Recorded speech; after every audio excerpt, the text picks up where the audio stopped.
Sebelum lanjut, jangan lupa subscribe dulu channelnya, dan nyalakan lonceng notifikasi, agar tidak ketinggalan update video islami terbaru, dari channel Termometer Islam. Terima kasih sudah berkunjung, semoga sehat selalu. Saya lulus tes PNS, alhamdulillah, tapi mencontek. Apakah status PNS saya, Pak Ustadz? Apakah gaji saya halal? Kadang banyak jamaah kok sebenarnya nyolah tahu, cuma ingin menawan-nawan. Kira-kira Ustadz kok bisa nggak ada turun sedikit? Kami selama belajar di Azhar tidak pernah mencontek sekalipun.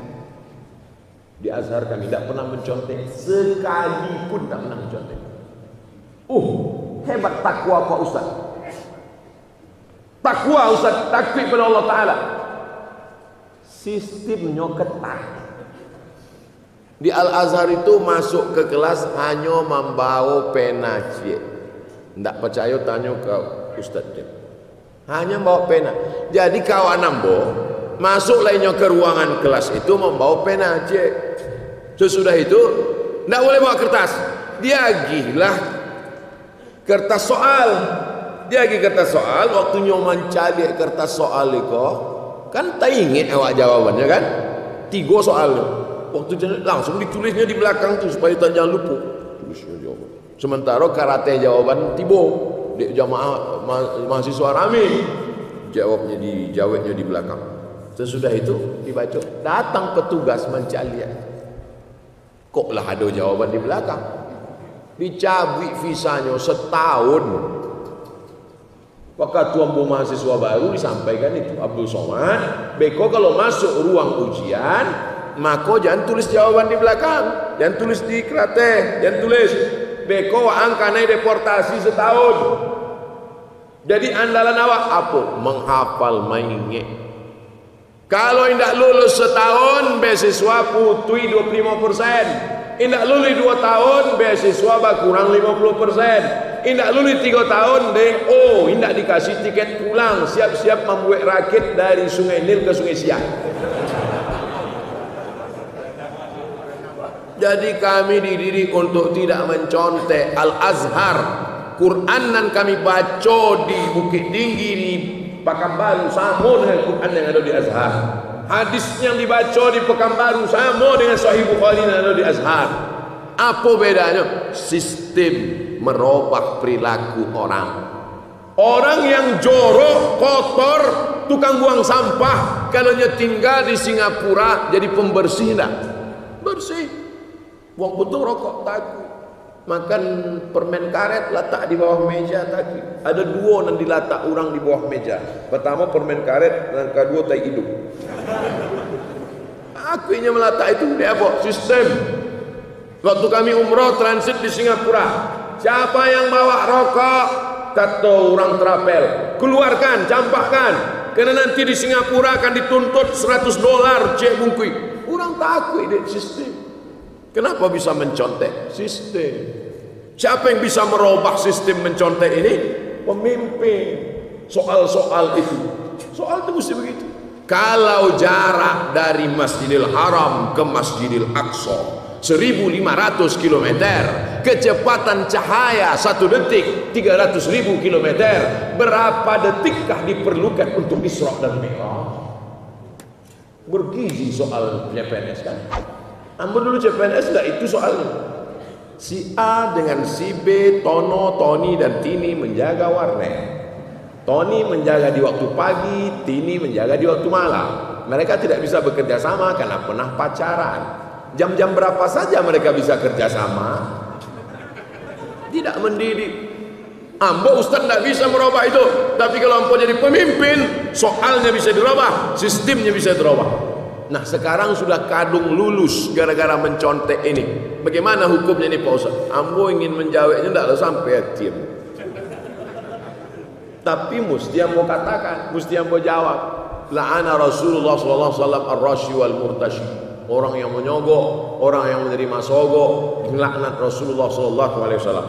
Kalau pendapat ulama-ulama muktabar berdasarkan hadis man ghasyana falaysa minna, siapa yang menipu kami bukan golongan kami. Mencontek bagian dari menipu, haram hukumnya. Oleh sebab itu kalau tapi tanya juga ustaz lain. Tanya ustaz lain, mungkin ustaz lain kalau menurut saya karena darurat katanya. Rupanya ini mencontek juga. Kami bersama Ustaz Jel sama-sama tidak pernah mencontek di Azhar. Kami alhamdulillah dididik dengan sistem yang sangat ketat. Dan ambo ketika pulang jadi dosen, ambo pakai sistem itu. Waktu ambo ujian, jangan ada mencontek. Komplain mahasiswa, Ustaz aja yang tidak boleh, dosen yang lain boleh kok. Karena sangkonya ambo bodoh. Pas hari kedua, ambo bagi soal. Silakan contek, silakan. Tengoknya lain, ambo buat soalnya beda saja. Silakan contek, canggih lah. Lain pak, iyalah. Jadi bisa awak buat sistem. Itu jawaban tentang itu. Tidak ada tawar menawar. Kondisi sekarang dalam situasi panas, enggak rasanya. Ambo tidak ada terasa panas. Apa yang harus kita siapkan sebagai generasi muda? Generasi muda kau tidak usah terlalu muluk-muluk. Sembahyang subuh tepat waktu selu. Kau ingin membebaskan Palestina, jago lalu jam 8. Akhir Palestina. Akidahnya mesti benar, ibadahnya mesti betul, akhlaknya mesti baik. 3 saja anak muda. Akidahnya la ilaha illallah.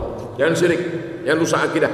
Yang kedua ibadah, solat berjamaah, bangun subuh, jangan sampai tidak solat. Yang ketiga akhlak. Tidak ada guna ilmu banyak tidak berakhlakul karimah. Al adab fauqal ilmi, akhlak di atas ilmu. Dulu saya sering berbuat dosa dan meninggalkan solat. Alhamdulillah setelah mendengar kajian-kajian Ustadz, saya sudah bertaubat. Tapi godaan semakin besar. Sekali-kali saya khilaf dan melakukan dosa. Apa itu tanda dosa saya belum diterima, doa saya belum diterima Allah Pak Ustaz? Nyon tak jaleh tanda suapu. Ambo kalau pertanyaannya jaleh, ambo jawab jaleh. Kalau ndak jaleh, ambo jawab indak jaleh. Jadi kalau dosanya misalnya sabu-sabu, itu bisa mau daftarkan ke BNN insyaallah. Coba jalehkan dosanya apa? Dosa ambo menipu orang buya, bisa ambo jalehkan. Dosa ambo pacaran, nikah, tidak ada solusi. Tapi kalau dia umum, maka berusaha melepaskan diri dari dosa. Dosa anak muda ini tidak banyak. Pacaran, narkoba, pergaulan bebas, itu saja. Lepaskan. Komunitas ini sangat penting, pergaulan sangat penting. Kalau ada orang mengatakan jangan pilih-pilih kawan, wajib pilih-pilih kawan. Karena kawan itu besar pengaruhnya. Yang sudah membuat komunitas-komunitas anak muda ini istiqomah. Hijrah, istiqomah, husnul khatimah. Sepaket itu. Hijrah, sesudah hijrah, istiqomah, habis itu husnul khatimah. Itu yang dapat Anda sampaikan malam ini. Tentu selama 70 menit ini banyak tutur kata menyinggung perasaan tak berkenan di hati. Hamba minta maaf kepada jamaah, minta ampun kepada Allah. Awak masih ada pertemuan 3 hari lagi. Besok hari Senin sampai Selasa subuh Ambo di Bukit Tinggi dan sekitarnya. Selasa siang baru Ambo bertolak menuju Palembang. Mudah-mudahan kita bisa terus mengaji insyaallah. Amin. Terima kasih banyak. Mohon maaf segala kesilapan. Ambo kembalikan lagi ke moderator. Wassalamualaikum warahmatullahi wabarakatuh.